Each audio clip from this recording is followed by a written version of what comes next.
C'est Alice. Les yeux rivés sur son ordinateur, est la directrice générale d'un cabinet de courtage. Depuis quelques semaines, elle travaille à la maison. En clair, elle est en télétravail. Avant même le Covid-19, il m'arrivait de faire du télétravail, notamment les week-ends, parce qu'il y a pas mal de clients qui me sollicitent sur certaines préoccupations. Donc j'arrivais à gérer à distance et à répondre à leurs besoins. Le télétravail s'est imposé à cette mère de famille à cause de la survenue du coronavirus. Ce mode de travail lui permet de maintenir l'équilibre entre vie familiale et vie professionnelle. J'arrive à concilier les deux parce que je me suis fixé quand même quelques règles. Les enfants savent que quand maman travaille, il ne faut pas trop déranger à part cas de force majeure. Chef de service contrôle interne dans une banque de la place, Kevin Dadigran, lui aussi, est un télétravailleur. Dans cet espace aménagé chez lui à la maison, il s'astreint aux horaires de travail comme en entreprise. Seul, face à tes responsabilités, si l'employé n'est pas vraiment responsable, franchement, ce sera la catastrophe parce que on vous donne des horaires, toi tu te donnes une conduite à tenir. Le télétravail est un travail qui s'effectue via les TIC en dehors des locaux de l'entreprise qui emploie. Généralement, les télétravailleurs optent pour leur logement. Un mode de travail fortement recommandé par le gouvernement depuis quelques semaines à cause de la crise sanitaire. Avec 140% de taux de pénétration du mobile et plus de 16 millions d'abonnés à l'Internet, le télétravail se présente comme une réelle opportunité de lutte contre le Covid-19 selon les autorités. Pour limiter les risques de contamination, plusieurs entreprises choisissent de télétravailler. Le télétravail nécessite un minimum de prérequis, avoir un bon accès à Internet, avoir un poste de travail, avoir un téléphone portable. Ça peut sembler basique, ce n'est pas aussi évident pour une entreprise de pouvoir mettre tous ces éléments-là à la disposition d'un employé. Il est conseillé quand même de créer son petit cadre pour pouvoir, pendant les heures de travail, se retirer. Le télétravail, une réalité à la radiodiffusion-télévision ivoirienne. Les services du groupe CIMET. Il était important pour nous de pouvoir mettre en œuvre cette stratégie-là et de permettre à nos collaborateurs de se connecter depuis leur domicile. Donc éviter de se retrouver dans les transports, éviter de se retrouver dans une situation à risque. Mais il n'y a pas que les entreprises qui ont adopté ce mode de travail. Les membres du gouvernement aussi l'appliquent. Désormais, les conseils de ministres et autres réunions se font via des visioconférences.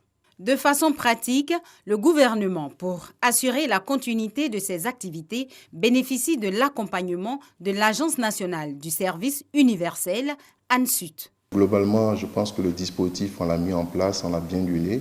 On a bien accompagné les ministres aussi à travers des documents pour la prise en main.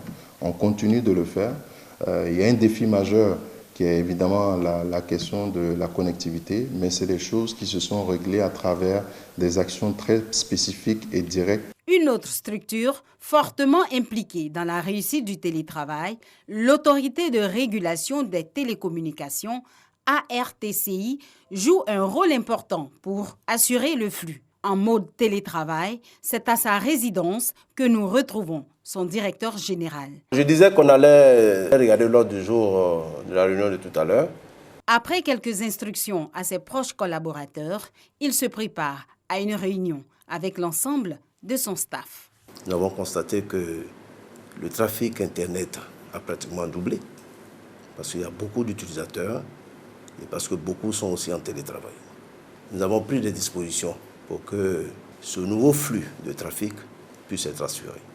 Nous sommes tous utilisateurs de données et il fallait donc que nos opérateurs fassent un dimensionnement de leurs équipements et que bien sûr que les consommateurs aussi puissent avoir des tarifs assez intéressants. Du côté des opérateurs mobiles, quelques aménagements ont été aussi faits. Nous avons mis une solution qui s'appelle Booster, qui permet aux entreprises d'acheter un volume d'Internet et redistribuer à ses employés qui peuvent utiliser gratuitement sur des liens ou des applications qui ont été définies par l'entreprise. Ce sont les offres de connectivité à travers nos offres de fibre optique, d'accès mobile sur la data. des offres aussi de sécurité, parce que lorsqu'on parle de télétravail, c'est l'ouverture des systèmes d'information. Donc nous mettons en offre, nous avons aussi développé tout un catalogue d'offres de sécurité. D'ici, nous pouvons effectivement surveiller la qualité du réseau. Lorsqu'on constate une baisse du trafic, on va contacter l'opérateur pour savoir s'il y a des difficultés quelque part. Aujourd'hui, avec toutes les actions coordonnées de l'État et des opérateurs mobiles, le télétravailleur peut aisément disposer d'un environnement adéquat avec des avantages certains. C'est quand même un avantage du télétravail de pouvoir profiter un petit peu de sa famille qu'on a sur place. Pour chercher même un vêtement, même pour aller au travail, déjà, c'est un stress. On évite aussi le stress des embouteillages près d'1h30 pour arriver au travail, 1h30 au retour. Ça fait 3 heures de temps gaspillé. Vous voyez déjà que je peux utiliser ce temps pour mettre à profit. Mais le système télétravail connaît aussi quelques inconvénients. Les cybercriminels, les hackers, c'est une réalité. Ils sont aussi conscients, je veux dire, du boom qu'on va avoir dans le télétravail. Il faut vraiment respecter les règles de l'entreprise en termes de sécurité du système d'information. Tous ceux qui sont des cybercriminels, tous ceux qui font des fake news, nous arrivons toujours à les identifier. La RTCI, à travers le centre d'alerte et de veille aussi des incidents du réseau Internet, essaie de traquer ces cybercriminels. La situation de pandémie Covid-19 fait de ce mode de travail appelé télétravail le plan B le plus sûr pour minimiser à coup sûr les risques de propagation du virus et mieux gérer l'économie du pays.